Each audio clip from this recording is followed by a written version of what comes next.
They say family is love, pero minsan, sila rin ang nagbibigay ng pinakamalalim na sugat sa puso natin. Alam mo ba kung bakit? Kasi ang taong pinakamamahal mo, sila rin ang may power to destroy you completely. Imagine this, isang simpleng linya lang, disappointing ka.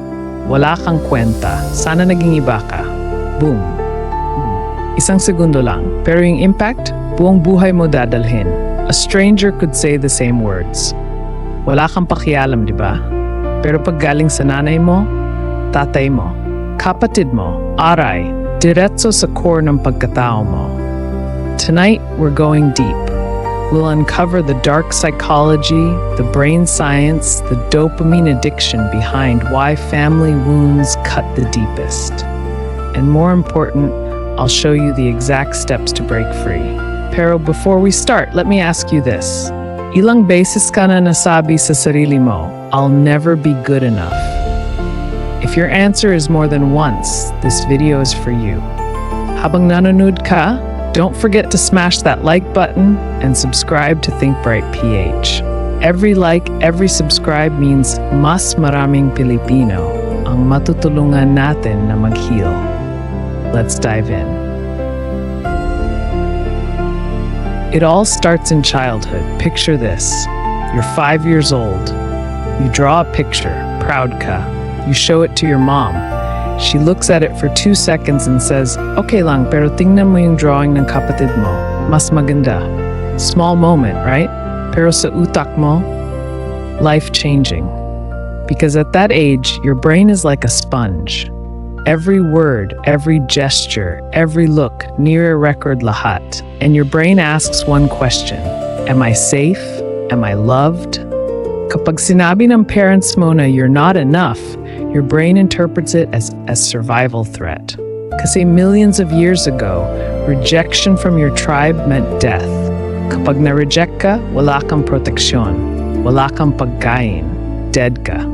So your brain evolved to fear rejection more than physical pain. Now fast forward. You're 10 years old. You bring home a 90 on your test. Your tatay says, bakit hindi 95? Bakit hindi perfect? Again, small moment.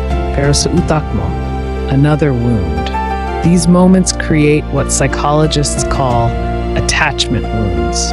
And here's the brutal truth. Every time you were criticized, your brain released cortisol, the stress hormone. Every time you were praised, your brain released dopamine, the reward chemical. So you learned early, love is conditional. Approval must be earned. And no matter how hard you try, it's never enough. Ngayon, ikaw na 20, 30, 40 years old. Pero yung 5-year-old version of you, still inside, still asking, am I lovable? Still chasing that dopamine hit from approval. Kaya kahit anong success mo, promotion, car, house, wala pang nangyayari. Because deep inside, you're still waiting for your parents to say, I'm proud of you. And that hunger, it never goes away. Think about this. Have you ever achieved something amazing, pero parang empty pa rin? That's because you're not celebrating for you. You're performing for them. Kung relate ka dito, click like right now. Show others na hindi sila nag-iisa sa journey na ito. Now let me show you something even darker. Studies show na yung mga taong nag-grow up with critical parents, they develop what's called a harsh inner critic. Ibig sabihin, even when no one is criticizing you, you criticize yourself. I'm not good enough. I always mess up. Everyone else is better than me. That voice, hindi galing sa'yo. Galing yan sa kanila. Pero ngayon, ikaw na mismo ang nang-bully sa sarili mo. And here's the sick part. Your brain becomes addicted to that pattern. Kasi alam ng utak mo yung sistema. Suffer, work hard, get validation, feel dopamine, repeat. It's a cycle, a trap, an addiction. And unless you understand it, you'll pass it to your own kids someday. Here's the paradox that will blow your mind. Family is our strongest source of love and our sharpest weapon of pain. When a stranger insults you, wala kang pakialam. You move on. Pero when your own mother says, sayang ka, that statement lives in your head rent-free for 20 years. Why? Because of something called the proximity effect. The closer someone is to you, the more power their words have. Think of it like this. A bullet from a mile away, masakit, pero survivable. A bullet from point-blank range, fatal. Family is point-blank range. And here's the neuroscience. When someone you love rejects you, your brain lights up in the same areas as physical pain. Literally, emotional pain and physical pain share the same neural pathways. Kaya kapag sinabi ng tatay mo na disappointment ka, it's not just hurt feelings. Your brain is screaming, danger, threat, survival risk. Cortisol floods your system. Your heart races. You feel like you're dying. Because on a primal level, rejection from family equals death. Now, here's where it gets even more twisted. The more someone hurts you, the more you crave their approval. It's called intermittent reinforcement, the same psychology behind gambling. Sa casino, hindi ka nanalo every time. But every now and then, jackpot. That unpredictability, nakaka-addict. Same with family. Your mom criticizes you 9 times. Pero yung one time na sinabi niyang good job, boom, dopamine explosion. And your brain says, see, worth it. Let's keep trying. So you stay, you endure, you hope. Kasi baka next time they'll finally see you, finally love you, finally be proud. That hope is the chain that keeps you trapped. Let me give you a real example. Imagine you're 25, you just got promoted. You're excited, you tell your nanay. She says, okay lang yan, pero kailan ka mag-aasawa? Kailan mo kami bibigyan ng apo? Boom. In one sentence, she just erased your achievement and replaced it with another expectation. You feel crushed, invalidated, invisible. Pero what do? You don't walk away. You don't fight. You work harder. You try to prove yourself. Because your brain is saying, maybe if I achieve more, she'll finally be satisfied. Pero alam mo ang totoo? She will never be satisfied. Not because of you, but because she's also wounded. Yung kritisismo niya, hindi galing sa'yo. Galing yan sa sarili niyang pain. But here's the tragedy. You don't see that. You just see your own failure. And the cycle continues. If you're starting to see the pattern, subscribe now. Turn on the bell. Kasi every week, we uncover truths na makakatulong sa'yo to finally break free.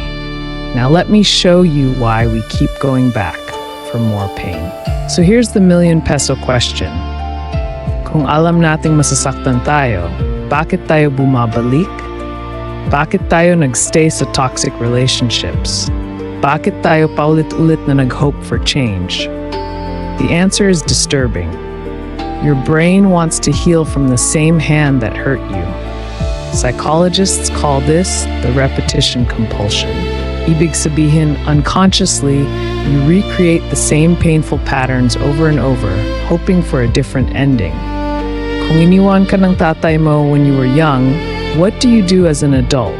You attract emotionally unavailable men. Kasi your brain is trying to prove, this time, I'll make him stay. This time, I'll be enough. Kung lagi kang na-criticize ng nanay mo, what do you do in your career? You choose toxic bosses, you overwork, you burn out. Kasi you're still trying to earn that approval you never got. Kung minsan, even in romantic relationships, you pick partners who treat you the same way your family did. Cold, critical, conditional. And when they hurt you, you don't leave. You stay. You fight. You try harder. Bakit? Because leaving feels like giving up on love itself. Because your brain is wired to believe, if I can just fix this, if I can just be good enough, then finally I'll be worthy of love. But here's the brutal truth. You can't heal a wound by reopening it. You can't fix the past by repeating it. every time you go back, the wound gets deeper. Every time you hope, the disappointment cuts sharper. And the saddest part, you start to believe the lie. This is what I deserve. Let me tell you a story. There's a woman, let's call her Maria, 35 years old, successful, independent. Pero every Sunday she visits her parents, and every Sunday her mom finds something to criticize. Bakit ang taba mo na? Bakit wala ka pang boyfriend? Bakit hindi ka katulad ng pinsan mo? Maria leaves every Sunday feeling worthless. But the next Sunday, bumabalik siya. Why? Because she keeps hoping that one Sunday her mom will say, "I'm proud of you." And that hope, it's killing her. Because as long as she keeps hoping, she'll never be free. Now here's what you need to understand. You are not weak for wanting their love. You are not stupid for going back. You are human. And your brain is just doing what it was programmed to do. Seek love, seek safety, seek belonging. Pero the system is broken. And unless you rewire it, you'll stay trapped forever. Comment, "I relate," if you've ever felt this. Let's build a safe space here in ThinkBright PH where we can heal together. Now let me show you how to break free. So paano tayo mag-heal? Let me be clear. This is not easy. This will hurt. This will take time, pero it's possible. Here's the roadmap. Step 1, name the wound. Stop pretending you're okay. Stop saying it's fine when it's not. Say it out loud. Write it down. My father made me feel invisible. My mother made me feel like I'll never be enough. The moment you name it, you take back power. Step 2, grieve the fantasy. You've been holding on to a dream. The dream that one day, your family will change. One day, they'll apologize. One day, they'll see you. Let it go. Grieve the family you wish you had. Grieve the childhood you deserved. Grieve the love you never received. It's painful, pero it's necessary, because you can't heal what you don't mourn. Step 3, set boundaries like your life depends on it, because it does. Love doesn't mean tolerating abuse. Respect doesn't mean accepting disrespect. You can love your family from a distance. You can honor them without sacrificing yourself. Say no. Walk away. Protect your peace. Boundaries are not betrayal. They are survival. Step 4, find your chosen family. Blood doesn't always mean family. Sometimes your real family is your best friend, your mentor, your faith community. These are the people who see you, accept you, celebrate you. When you surround yourself with safe love, your brain starts to rewire. You stop chasing approval. You start receiving love. And slowly, the wound begins to heal. Step 5, practice radical self-compassion. Talk to yourself the way you talk to someone you love. When you fail, don't say, "I'm so stupid." Say, "I'm learning, I'm growing, I'm human." When you feel unworthy, don't believe it. Say, "I am enough. I always have been." Paulit-ulit, every day, until you believe it. This is how you rewire your brain. This is how you break the cycle. And one day you'll wake up and realize you don't need their approval anymore. Because you finally have your own. If you want to go deeper on these steps, subscribe now and turn on the bell. Family can wound us the deepest. Pero family can also be the reason we rise stronger. The scars you carry, they don't define you. They prove you survived. You are not your pain. You are not your past. You are the courage it took to keep going. And that is power. So to everyone watching, let me say this clearly. You are enough. You always have been. You always will be. And if no one has told you they're proud of you, let me be the first. I'm proud of you for surviving, for seeking, for healing. If this episode gave you value, please like this video. Every like helps us reach more Filipinos who need this message. If you want more life-changing psychology insights, subscribe to ThinkBright PH right now. Turn on the notification bell para hindi ka mahuli sa next episode. And if you know someone, a friend, a family member, na kailangan nito, share this video. This might be the sign they've been waiting for. Finally, comment below. What is the deepest wound you felt from family? We will read your stories, we will hold space for you, and maybe we'll feature them in the next episode. Together, we think brighter, live stronger, and heal deeper. This is ThinkBright PH. Hanggang sa muli, you are not alone.